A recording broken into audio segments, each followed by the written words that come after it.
나는 밀리터리 덕후다. 본격 밀리터리 팟캐스트 밀떡을 시작합니다. 정치랑 함께 형님 밀떡. 바로 안녕하세요, 박찬준입니다. 안녕하세요, 놀러온 남자 정명섭 정작입니다. 안녕하세요, 월간 플래툰 이준규 기자입니다.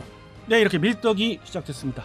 이번 시간 밀떡 우크라이나 전쟁에 관해서 말씀드리는 시간입니다. 우크라이나 전쟁 벌써 10개월이 넘어가는 시점에 다가왔습니다. 아, 이렇게 길어질 줄은 정말 몰랐어요. 네, 상당히 길어지고 장기화되고 있는 국면이 되고 있고요. 라스푸티나 현상이 지속되고 있기 때문에 우크라이나의 기갑전력들이 공세를 취하는 데 있어서 시간이 지연되고 있습니다. 그러므로 인해서 러시아도 상당히 고민이 많습니다. 과연 어느 지역으로 공세를 취할 것이냐. 이것이 이제 키포인트인데요. 그럼으로써 전선이 고착화되고 그러고 있긴 합니다만은 한 측면으로 볼 때는 포격전이 상당히 이루어지고 있고 러시아에서 대규모의 그 미사일 공습도 계속해서 이루어지고 있습니다. 키우랄지 헤르손이랄지 미사일 공격이 있고 있습니다. 이런 측면에서 봤을 때 정 작가님은 어떻게 보세요? 러시아의 이러한 대응들이 효과적이라고 보십니까? 그러니까 민간 인프라를 공격해서 지금 전력난을 일으켜서 국민들을 고통 속에 몰아넣는다. 힘든 겨울을 보내겠다. 이게 보내게 이제 하겠다 이거죠. 2차 대전 때 일단 전략 폭격이랑 비슷한 건데 2차 대전 기준으로 전략 폭격으로 목표를 달성한 적은 없었습니다. 배틀 오브 브리튼에서도 런던이 불탔을 때 영국 국민들이 무서우니까 항복하자. 나치한테라고 한 적 없었고 독일도 마찬가지로 함부르크랑 쑥대밭이 됐을 때 연합군한테 항복하자는 얘기 나오지 않았고 일본이 유일하게 원자폭탄 맞고 터졌지만 사실 그거는 전략 폭격에 없는 단계였으니까 지금 이렇게 하면 할수록 우크라이나 국민들이 춥고 배고프고 이러니까 싸움 그만하자 이렇게 하겠습니까? 부차랑 이지움에서 발견된 시신들이 지금 몇 구고 그다음에 땅 전쟁으로 해서 죽고 다친 사람들이 얼만데 저는 오히려 우크라이나 국민들의 전의만 불타오르게 만들 것이다 라고 생각을 좀 하고 있습니다. 그렇죠. 이게 우크라이나 전쟁 상황에서 지금 그렇게 가고 있어서 이것이 효과적인 전술은 아닌 것 같습니다. 맞습니다. 그럼에도 불구하고 러시아는 어떠한 이유에서든지 이걸 멈추지 않고 있는데요. 근데 그 미사일들의 잔해들 또 드론의 잔해들을 조사해 보니까 놀라운 사실 중에 하나는 이제 방금 제작을 한 10월에 제작이 완료된 그러한 무기 체계들도 있더라고요. 바로 그냥 막 투입하는 거죠 지금. 그런 거는 이제 재고가 거의 다 맞습니다. 완전히 바닥이 났다는 얘기예요. 그러므로 인해서 지금 중요해진 부분 중에 하나가 이란의 드론과 이란의 탄도미사일들이 대거 동원될 가능성이 있다. 그렇죠. 그리고 이란은 이걸 조건으로 물물 교환을 하고 있어요. 러시아의 Su-35하고 이제 물물 교환을 하겠다. Su-35 24대와 물물 교환을 하겠다고 하는데 이 계약이 만약에 성사가 되거나 국제사회에서 이 이르는 부분들에 대해서 제재를 안 가하거나 못하면 할 경우에는 더더욱 장기화될 국면이 있고 이러한 것들을 모두 알고 있는 우크라이나 입장에서 그 대안으로 나온 것이 아주 저도 깜짝 놀랐는데 장거리 공격입니다. 그렇죠. 엥겔스 공군기지를 공격했다는 거에 대해서 저는 정말 이거 진짜 사실인가? 몇 번을 관련 뉴스를 보고 또 관련 사이트들 해외 사이트를 봤는데 사실로 드러났어요. 그 위치를 보니까 카자흐스탄 위쪽이에요. 그러니까 저는 처음에 얘기 들었을 때 지명이 이제 그거에 대한 개념이 없으니까 그냥 늘 하던 대로 벨고로드나 로스토프나 근처 공군기지겠지. 근데 저기는 왜 저런 전폭기들이 있을까? 폭격기들 하고 그 생각하고 있었는데 지도를 딱 보고 나서 너무 놀랐어요. 이렇게 중심 깊이 거의 순항 미사일 타격거리죠 이 정도. 거의 한 800-900km 정도 되는 것 같아요. 그렇죠. 길이가. 제가 놀라웠던 건 그 길이도 길이지만 엥겔스 공군기지 하면은 너무나도 유명한 공군기지잖아요. 전략 폭격기가 운영되는 세계의 공군기지 중에서도 가장 컸던 그런 공군기지고 이 공군기지의 위치도 러시아에는 5개 군구 그 드넓은 땅에 5개 군구로 나누어서 편제되어 있는데 그중에 중부 군구에 소속된 그러한 위치에 있는 공군기지예요. 그래서 엥겔스 공군기지를 타격했다는 건 대단한 거고 그 엥겔스 공군기지에 피해가 없었다라고 주장하는 러시아의 발표가 있었죠. 전혀 피해가 없었다. 또 거짓말인 거예요. 또 위성 사진은 피해 상황이 드러났죠. 위성 사진으로만 볼 때 Tu-22 그 전술 폭격기가 2대가 파괴가 된 거를 알 수가 있고 그 외에 Tu-95 베어도 일부분 파괴 내지는 비행 불능 상태에 빠진 것들이 몇 기가 있을 겁니다. 왜냐하면 거기에 집중돼서 운영을 하고 있는 게 엥겔스 공군기지거든요. 그리고 우리가 알고 있는 이제 동북아 쪽에 그쪽에 있는 것이 이제 우크라이나카 공군기지인데 네. 거기에 이제 양대 산맥인 거죠. 상당한 숫자와 상당한 전력들이 이제 엥겔스 공군기지에 있었기 때문에 이것은 공격을 당했을 때 피해가 없었다? 말도 안 되는 얘기예요. 여기 위성 사진 보니까 폭격기나 이렇게 전폭기들이 주기돼 있었고, 그러니까 다른 별다른 방어 시설 없이 거기에 전력 공군기지죠, 떨어졌기 완전히. 때문에 어떻게 보면 이게 진주만에서 미군이 공격당했을 때랑 똑같은 꼴이었잖아요. 네. 이게 방공 시설이 없는 거였어요? 방공 시설이 그러니까 문제인 거죠. 이제 당연히 아주 중요한 것 중에 중요한 공군기지이기 때문에 주변의 방공망이 겹겹이 이중으로 그렇죠. 쌓였을 텐데도 불구하고 이게 뚫렸다는 것이 더더욱이나 러시아로서는 이제 기가 막힐 노릇인 거예요.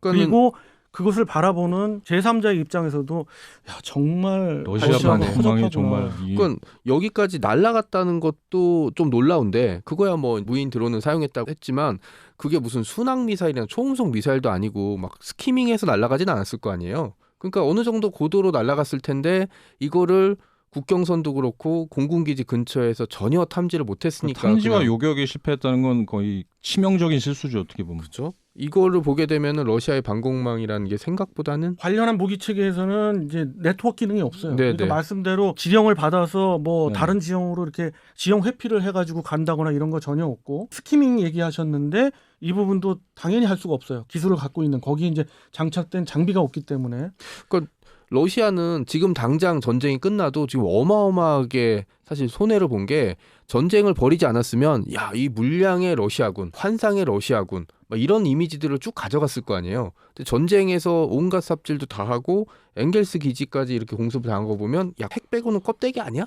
라고 얘기가 나올 것 같아요. 전략 이제. 목표 이렇게 허무하게 당한 건 진짜 황당한 또 문제죠. 이런 상황이 있다 보니까 러시아 입장에서 이야기하는 부분들이 우리로 볼 때는 좀 우려스럽죠. 그죠. 핵 무기 얘기가 또 나오고 이것이 이제 공갈 협박일 거로 추정이 되지만 그렇다고 해서 만에 하나를 생각 안 할 수도 없고 거기에 또 이제 확전 양상이 벌어지고 있는 게 우크라이나를 뭐라고 얘기할 수도 없어요. 왜냐하면 우크라이나의 키이우를 공격해 오고 있는 네네. 순항 미사일이 다른 데에서 공격되는 것들은 그나마 인지가 되고 있는데 벨라루스에서 들어와요. 왜냐하면 벨라루스에 러시아가 이란의- 들어가 있으니까요. 네. 이란제 탄도미사일들이 거기가 있거든요.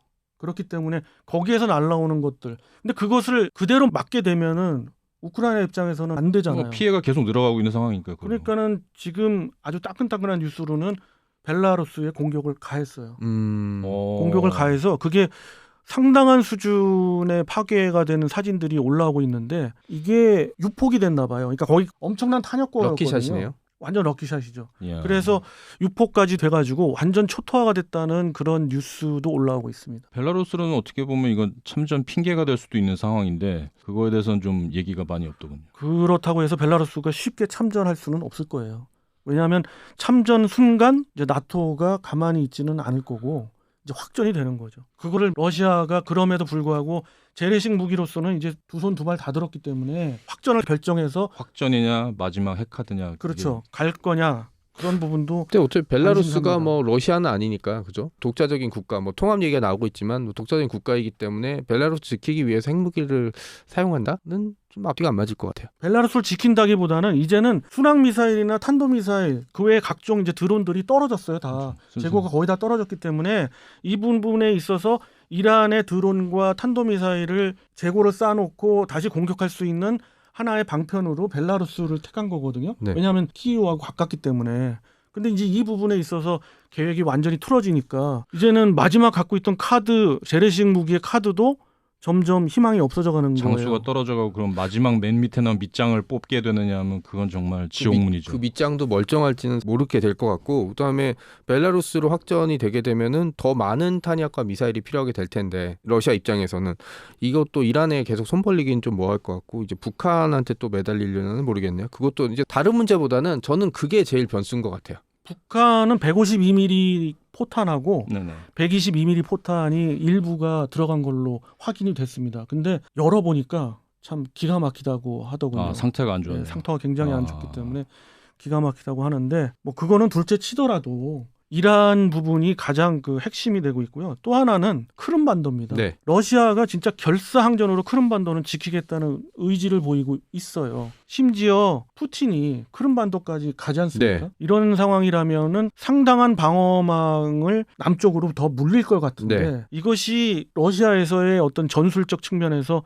도움이 될 것이냐. 그렇지 않으면 또 악수이냐 이런 것도 한번 지켜보게 됩니다. 크림반도 같은 경우는 러시아가 진짜 잃게 되면 흑해함대 자체를 상실해버릴 수 있고 여기에 뭐가 들어오겠습니까? 미국이나 영국 전함이 들어올 수 있기 때문에 러시아 입장에서 진짜 미치고 팔짝 뛰겠죠. 완전히 그렇게 거의 뭐 쿠바 같은 상황이 되니까 펄펄 난리가 날 거고요. 또 다른 측면이지만은 크림반도 이야기를 갖고 주변 지인들이 저한테 많이 질문을 주셔요. 아, 크림반도는 원래 러시아 거 아니었어? 전통적 역사적으로 러시아인데 네. 크림반도를 오히려 달라고 하는 우크라이나가 안 좋은 거 아니야?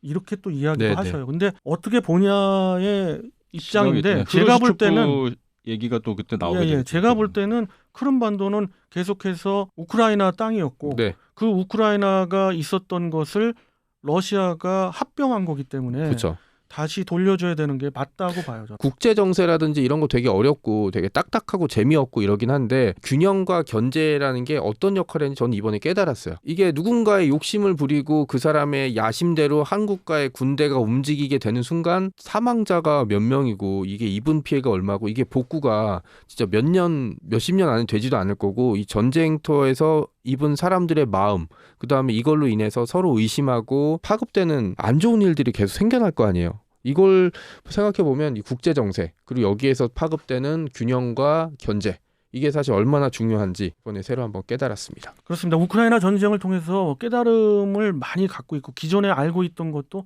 다시금 되새기는 그런 맞습니다. 상황이 많이 벌어지고 있습니다.